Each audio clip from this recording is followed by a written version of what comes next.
અમદાવાદના Sterling hospital ખાતે યુરોલોજીકલ સમસ્યાઓની આધુનિક સારવાર માટે વર્કશોપ યોજાશે। ફેબ્રુઆરી 13 અને 14મી તારીખે એડવાન્સમેન્ટ ઇન એન્ડો યુરોલોજીકલ વર્કશોપ યોજાશે, જેમાં લગભગ 20 જેટલી લાઈવ સર્જરી હાથ ધરાશે, જેનું જીવંત પ્રસારણ 400 જેટલા એન્ડો યુરો સર્જન્સ નિહાળી શકશે।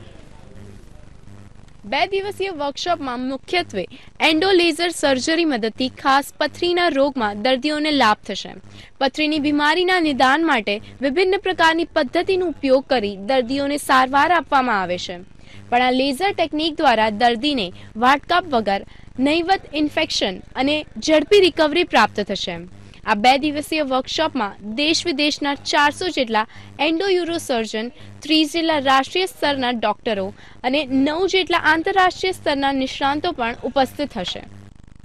આનો મુખ્ય હેતુ એ છે કે આંતરરાષ્ટ્રીય કક્ષાના 400 થી વધારે તબીબો આ સંમેલનમાં ભાગ લેશે અને કિડનીની પથરી અને પ્રોસ્ટેટની અદ્યતન સારવાર વિશેનું ડિસ્કશન કરશે અને એનો જે કંઈ નિષ્કર્ષ નીકળશે તે નિષ્કર્ષ જનસામાન્ય સુધી કેવી રીતે પહોંચે, વધારે ને વધારે લોકોને આ પદ્ધતિનો અદ્યતન પદ્ધતિનો લાભ કેટલો મળે અને કેવી રીતે કોસ્ટ ઇફેક્ટિવ થાય આ વસ્તુ, તેના વિશે અમે લોકો ડિસ્કશન કરવાના છે।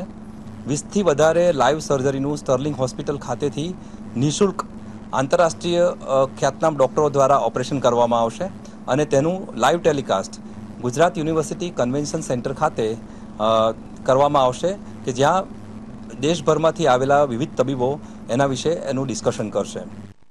દેશનો સૌથી મોટા કહી શકાય તેવા લેસર સર્જરી વર્કશોપના આયોજન પાછળ મુખ્ય આશય પથરી અને પ્રોસ્ટેટ સંબંધિત સમસ્યાની નિદાન પદ્ધતિના આધુનિકતાની વિગતોથી માહિતગાર કરવાનો છે, જેથી મહત્તમ દર્દીઓ સુધી આ પદ્ધતિ પહોંચાડી રોગનો યોગ્ય નિદાન આપી શકાય।